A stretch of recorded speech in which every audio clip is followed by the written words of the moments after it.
right, let me get set up here. All right. Hi, everyone.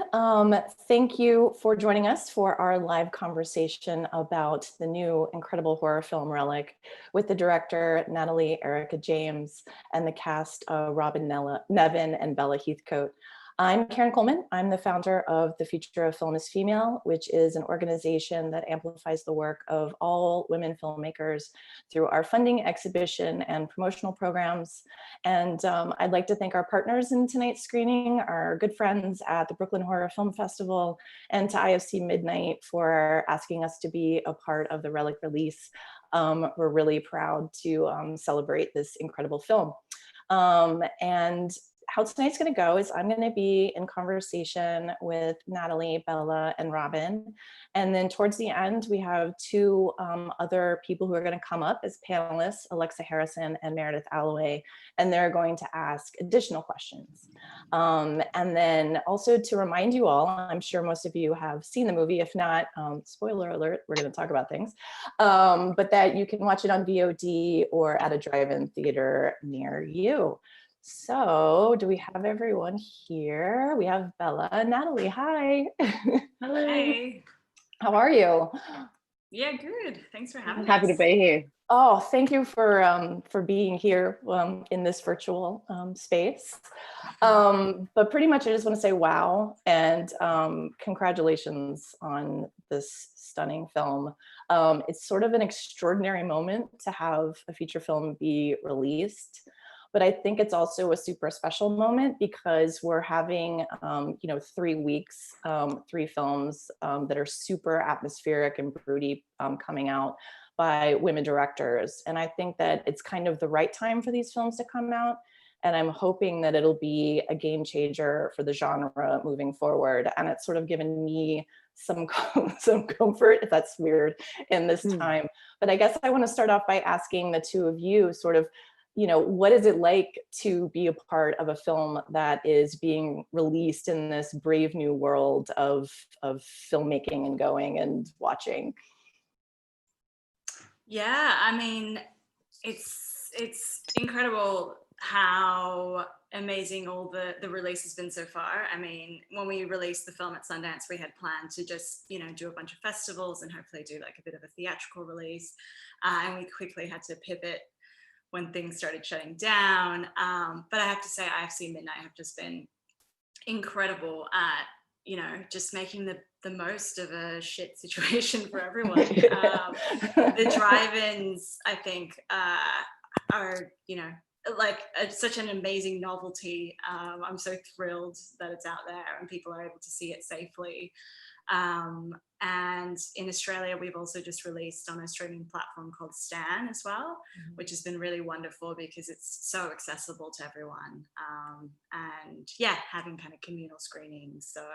So far it's been great. I also think the fact that so many of the bigger studio films have had to push back has created this nice little pocket or, kind of space for a small film like ours. So that's been really wonderful too. Yeah. And how about you, Bella, to be a part of this during this time? No, I think it's been great. I mean, it's funny. I watched the film again yesterday because I just wanted to, I wanted to watch it again. And I'm so blown away by it, Natalie. I mean, that moment at the end, July is always a big month for me personally. I lost my mum years ago, and July is also, Saturday would have been her 70th birthday, and the end of the month is like the anniversary of her death. And watching that film and that moment at the end when we come back in, when Emily comes back in to look after her mum, and there's that post-it note saying "You are loved." I mean, just watching that, maybe it's not specific to the film coming out at this time. I do love that it's on streaming platforms. I love that I can be like, Dad, you've got Stan. You can watch this at home, Yeah. I love that my friends can see it. It's just also so lovely to talk about a film that actually, I don't know, said something about something, and a film that I'm really proud to be in. I mean, I'm just so impressed by it. Yeah, there's something. I mean, what a time to be in a film that's like about being trapped in the walls of your house and about grief and loss. I mean, yeah. So Natalie and I, this is the first time we've seen each other, but we showed your short film Crestwick at the Nighthawk Shorts Festival a couple of years ago. And I remember I programmed that series, our midnight screenings with Sam Zimmerman at Shudder. And he always goes to all the fancy festivals and he sends me shorts to check out. And I remember when he sent me yours, he said, "You have to watch this now." This creeped me out on a sunny Tuesday afternoon. And I was like, okay, if he's creeped out, this is going to be really, really good. And like I said to you before, it is still the creepiest short film I have ever seen. And it was interesting to see you kind of translate that nugget into a feature film and kind of expand upon it. And so what was it like enhancing and developing that storyline from the short film to what wound up being in the feature? Mm-hmm. Yeah, actually the short was kind of reverse engineered. My co-writer Christian and I already had a first draft of RELIC down. So we already knew the kind of larger story that we wanted to tell of the three generations. Yeah. And then we thought, people are making proof of concepts for their features, and it's really useful in, showing people what the style and the tone is. So we came up with a short concept that was just a more succinct story. So different characters, but the same tone, theme, and setting. And we made that as a way to kind of drum up interest, I suppose, while we continue to develop the feature. So yeah, it's interesting. It kind of worked the other way around. But I would say it was amazing in making RELIC to see all the parts of. Oh, hey, Robyn. Hi, Robyn. The parts of Creswick. Welcome. That managed the moments or the visuals that kind of weave their way into RELIC. So yeah, they're very much connected, I think, even though the stories are different. It was funny because I don't before I watch something I know I'm going to watch, I don't read too much about it. So I was watching it and I was like, oh my gosh, my mind went. But one of the things that the two have in common when I talk about it being creepy is they share this same atmosphere and this mood that you get from like moment one, and it's very uniquely yours. And I want to talk about about your style, but also how you merge the aesthetics of it with the sound. Because the sound is, I'm watching it with my headphones on like this, and I can envision what it's like in a theater and have this like breathing, crinkly, great right mood. But yeah, how do you kind of approach that with your cinematographer and sort of develop your aesthetic and the color palette too? Yeah, I guess it's an ongoing process. As it relates to sound, I'm a big fan of using diegetic sound to its full potential, I suppose, instead of putting artificial kind of soundscapes on top. And I guess it's still manipulation in the sense that you're trying to cause a certain effect, but I always kind of shrink back from overly orchestral kind of soundscapes that signal that the scare is coming or whatever it is. So I'm kind of just fascinated by sounds that like put you on edge. How can I speak to the creative process? I guess it's a way of you collate a lot. You do a lot of visual research, you watch a lot of cinema, and it's what you curate from there. So it's whatever sticks, I suppose. And yeah, you learn, I don't know, camera movement, all that kind of stuff is, I feel like I have definitely, because I watch so much horror as well, you can see when things are really effective and when they hit you. I'm very susceptible to feeling that scare as well. Yes. And so you try and emulate that and bring it into basically cherry picking all the things that you love from other films and pulling it into your own style.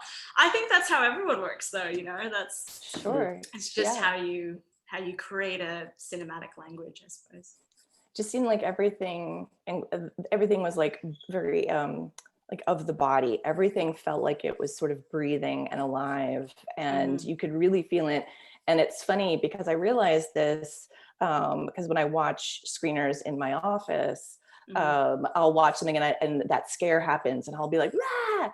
And it just kind of comes from nowhere, right? And then I've been doing that here in my house, and my son keeps walking in. He's 5, like, are you okay? Like, what are you watching? And I'm like, you can't watch this yet. But it's funny because like it still affects me, and there's different things that affect me as being a horror viewer than I think other people. But yes, in your film, I was like, no, the skin and all of that is just so developed. Yeah, thank you. And then now that we have Robyn here, hi. I'm sorry, I had a few technical issues. No, we are of that time. But I want to talk about Edna and Sam. And Robyn, your role is very complicated. I think like more than any other character, she's really going through it. She is in and out of being terrified. She's nice, she's mean, she's sympathetic, she wants love, and it's kind of all happening at once. And then Sam is kind of going from like a linear move of being naive to kind of being aware of what the situation is happening. And all of this is kind of happening in one space where you're sort of interacting and intersecting. And so that's a long-winded way of me asking, how did each of you sort of like approach the complexity of your characters who are individually kind of going through the same experience, but in different sort of ways? Well, I just followed the script. Well, you did it brilliantly. But the script is very clear. And although I did a little bit of research into Alzheimer's, dementia, it wasn't really helpful because I needed just to be really true to what was written on the page. And Natalie knew what she was writing about. She knew exactly what she wanted. And that was very helpful because I did find it, I think I had some early conversations with you, Natalie, I think about the disease and wondering how that should be manifest. And Natalie sent me some research material, which again, really wasn't very useful because individuals, as you were saying before, you have a response to horror that may be different from other people's responses. We all have our own individual stories and backgrounds and influences. And so the Edna responded the way Natalie had her respond. So that's what I had to be true to as far as was possible. And with Natalie's very specific guidance, that's what I was trying to do.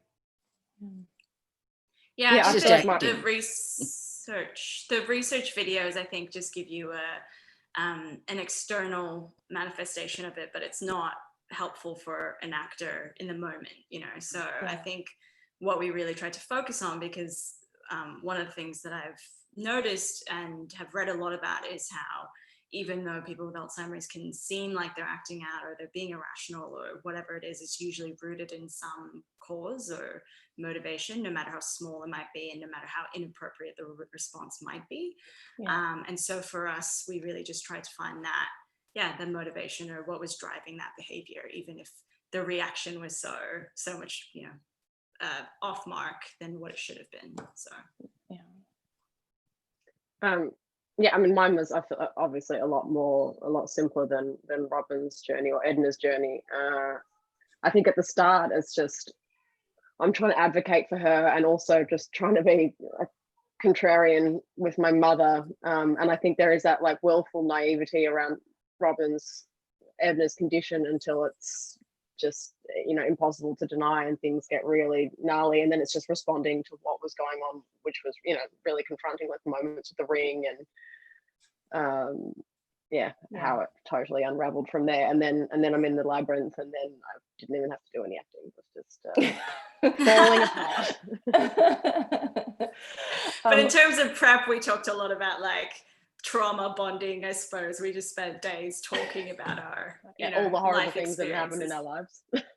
All the pain, and just talking about it. So you have like a shared language, I guess, on how to talk about that stuff on set.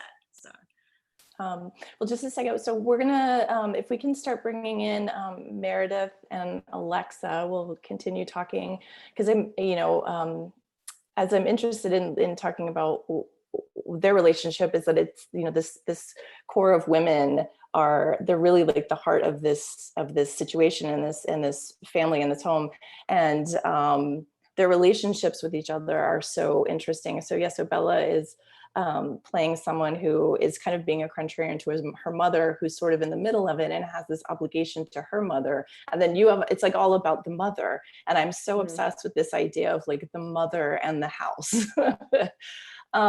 which sort of segues into the questions that Alexa and Meredith have regarding a lot around the house and the home. So Alexa, do you want to start? Sure. Hello, everyone. Yeah, so Bella just touched on the labyrinth, and that moment in particular for me felt like a simulation of what it must feel like to have dementia and just be lost in your own mind. And so I was curious, Natalie, if that was the intention and what representation the house as a whole had for you. Yeah, I think you can definitely, you know, read the house as emblematic of Edna's kind of deteriorating mind, and the idea of, I guess my intention was that Kay and Sam are, you know, really being drawn into that experience, as you do when you care for someone, you know, who has Alzheimer's, but taken to the supernatural extreme, of course, in this film. Yeah, I think you've hit it on the head. Yeah. Yes, my English degree paying off. Yeah, but also, you know, the house being this place with a wealth of memories. You know, Edna's it's filled literally with objects and memories and photos, and you know, it's the hoarding of those things that I think, you know, you see in real life behavior as well with people who go through this kind of thing. My grandmother certainly started to hoard things, and I guess I was tying that to the impulse to hang on, you know, because you're losing so much of yourself. And so there's a sense that you want to keep things safe. Right. So yeah, I thought there was a real heartbreak in that. And then of course, you know, when Edna goes on a rampage, when she's just breaking things, it is kind of almost like the disease destroying those memories in themselves. You can read it as that too. And before Meredith, where was the house?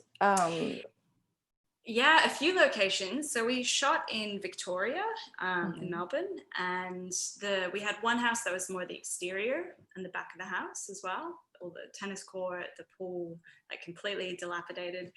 And then we also shot another house that was mostly the interior. It's a really fascinating place. Like there's a guy living there. It was almost like a mansion, it felt like, but he was basically like just living in his living in his front room. The rest of it was just empty apart from a few bits of furniture, and the water was cut off. So he was kind of using bottles of, it was bizarre, it was dark. wasn't it? That place was dark. Yeah, he inherited it and like hadn't paid for any upkeep or anything. It was it really Also, set the tone. Yes, and the first time I walked in there were Post-it notes everywhere as well. It was uncanny. Anyway, so there were those two real houses that we, you know, stitched together, and we also built a set as well. So some of the bedrooms, we had to rebuild the hallways so that, you know, they could be stitched seamlessly. And of course the labyrinth, which was a set, almost like a modular set, because for budget reasons we had to make it modular so we could move it around and make it feel bigger than it was. So our production designer was a whiz at piecing it all together. And that's a good segue into my question. It's like perfect. Let me just dive in here. I'm a filmmaker as well, and I have to say, Caryn, I love when you're talking about watching the film. I was, watching it on my laptop because my Airstream is slow. And once the labyrinth scene began, I was like up. I was like the movie is so beautifully, emotionally slow paced and full of tension, and then you just really knock it out of the park with this house labyrinth scene. It felt like Shining. It felt like a set piece where you're sort of combining all of these climactic things. So I would love to just hear you kind of like walk through the nitty gritty of from the early stages of filmic inspirations to your vision for the set and working with the designer to how you actually shot it. And then I would love to hear about you and Bella working together for the performance, because Bella, your performance is so, I'm afraid for you. Like I felt a lot watching it. So I just go as nitty gritty and specific as possible. I'd love to know. Right. Yeah, I was going to say that's a lot. One question. That's like 5 How questions. is it done? How scared were you? To go backwards, yeah, I mean, Bella cried for like 4 days straight. No, you were relentless. Yeah, she's a force. Yeah, and I don't know. I mean, maybe you want to talk about your performance, but I can start with I want to hear about the nitty gritty. with my stuff. Oh yeah, what? Which part of the question shall I answer first? Why don't you start from the beginning? Let's go chronologically. So Yeah. your inspirations maybe, and then working with the designer. Yeah, sure. Yeah, I mean, obviously the inspiration was quite personal. I mentioned my grandmother who had Alzheimer's, and Bella and Robyn have heard this story 1,000 times, but basically I started writing the project on a trip to visit my grandmother who lived in Japan. And it was quite notable to me because it was the first time she couldn't remember who I was. And so I had a lot of feelings of guilt about, not seeing her more often, and, was really just struck by the feeling of someone who has only ever looked at you with love, kind of looking at you like a stranger. And she also lived in this traditional Japanese house that had always really scared me as a kid. I clearly watched too much Asian horror. There was like an upstairs section that was just full of stuff, boxes, the hoarding, as I mentioned. And so, yeah, I think those two things kind of came together. And that was really the start of the idea. I'd also read House of Leaves kind of a couple years prior, and it's still, one of my favorite books, and was kind of really taken by this idea of a house being bigger on the inside than the outside.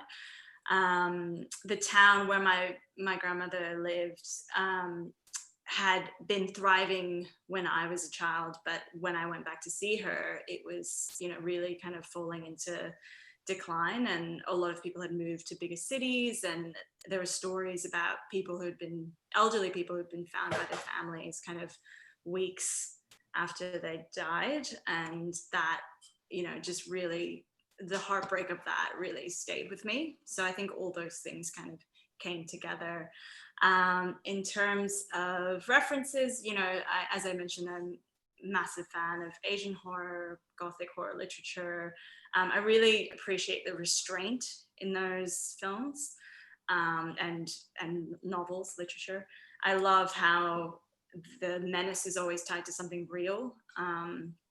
The real life horrors, and there's always this kind of suspension about whether it's something supernatural or something just easily explained by real life.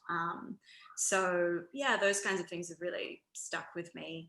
You mentioned the pacing of the film. It was such a fight to keep it that way, I feel. In pitching the film to people, there's this expectation that you have like a scare every 10 to 15 minutes.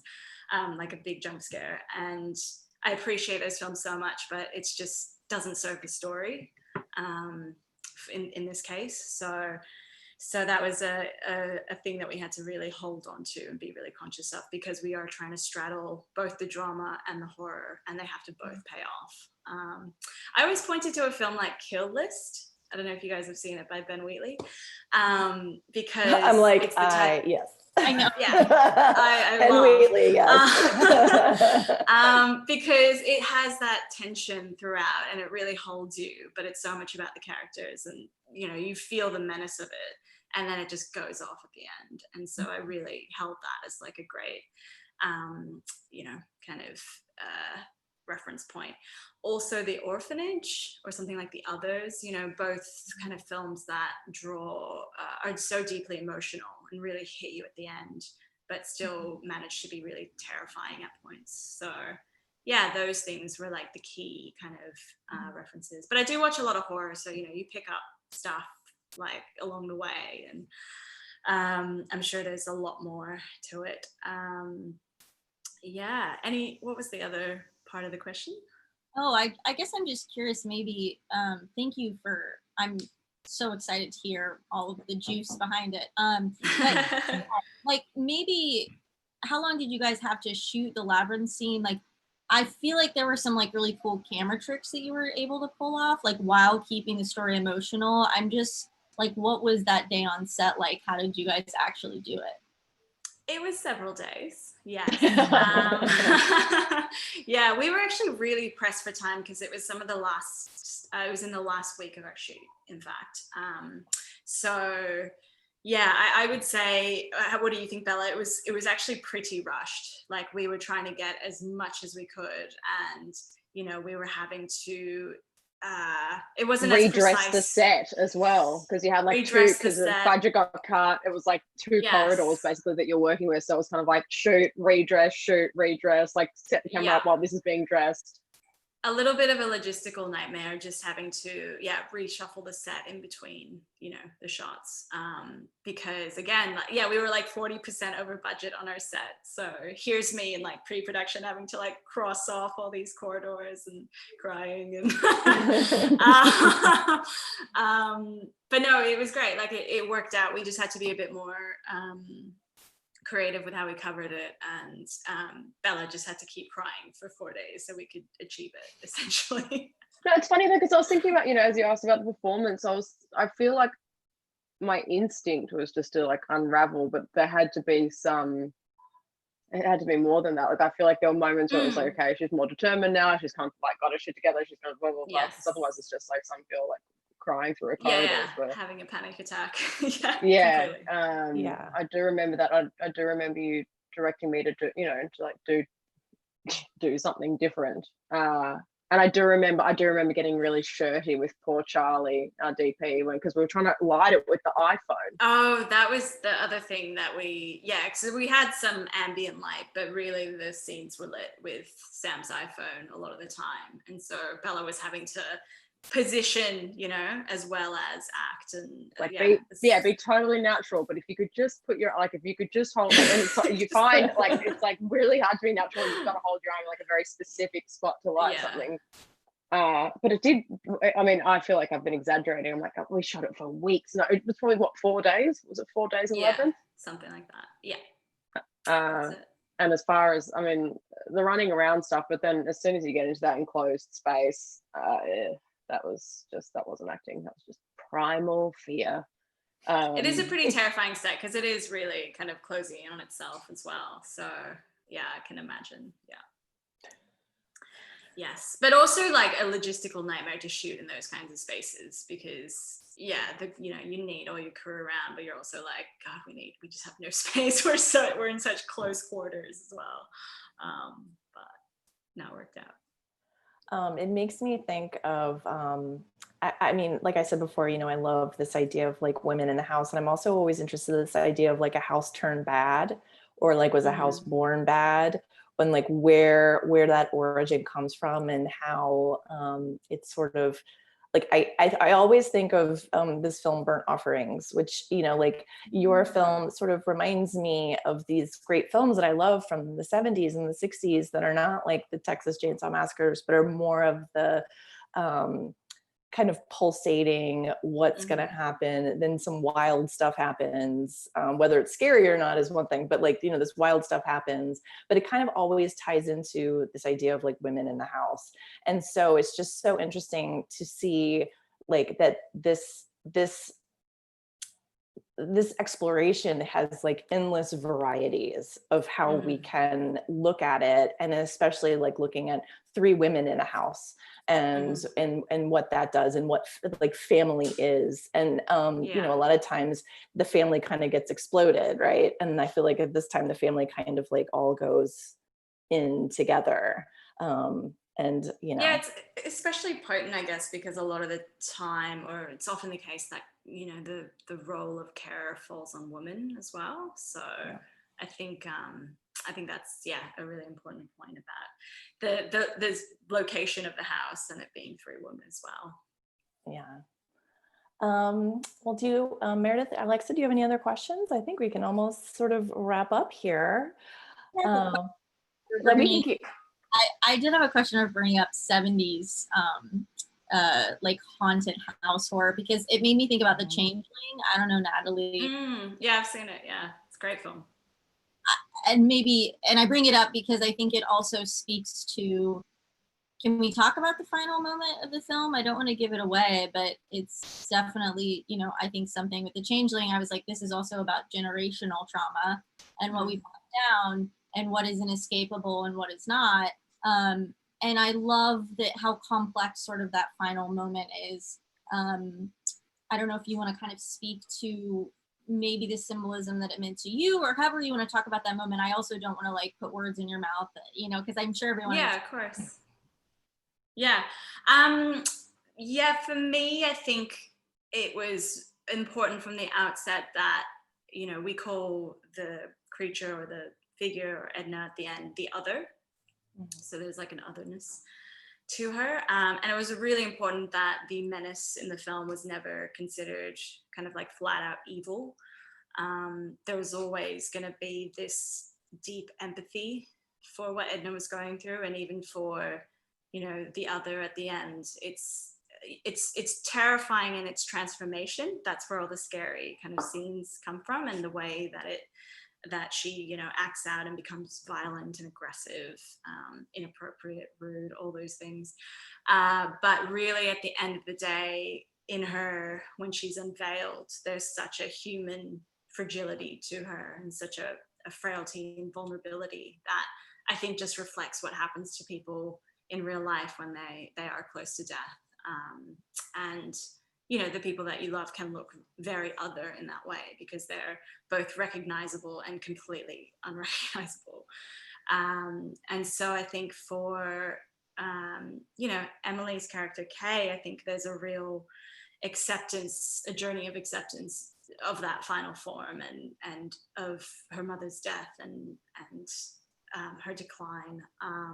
We often talked about it as, in some ways, it's the peeling is almost helping someone die by being there for them. You know, it's the fact all you can do is be present, you know, and not recoil from people who are fading. I also think, you know, we talked about it almost like as a funeral rite. So, you know, this really deeply intimate, visceral kind of act that, you know, is very compassionate as well. It's not dissimilar to washing the body of a loved one once they've passed.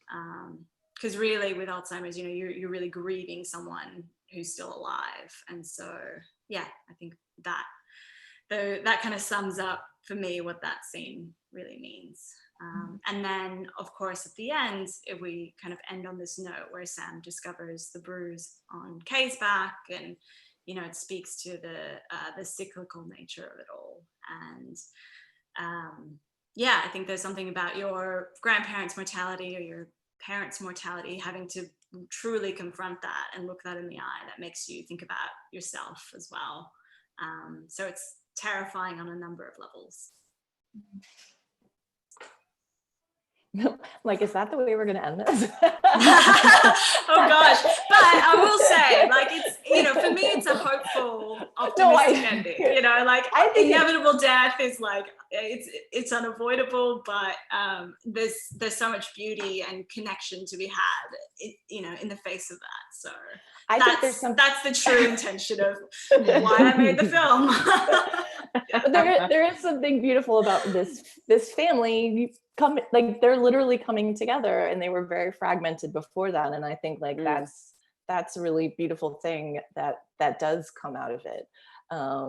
Which, like I said, is rare. Usually the family is just totally annihilated, and now they're really, really together in a different way, but in an important way. But I don't think that was a spoiler for anyone. I'm going to assume that everybody watched the film before tuning in.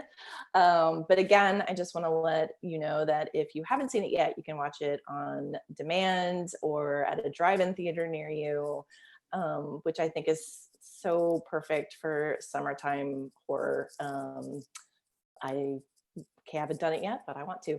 And then also just tell all your friends and family members to see this movie and to support new horror, especially new horror directed by women, because it's really a beautiful thing. So thank you to Bella, to Robyn, and to Natalie for being here and for making this film, and to Meredith and Alexa for having fabulous questions. And thank you again to IFC and Brooklyn Horror.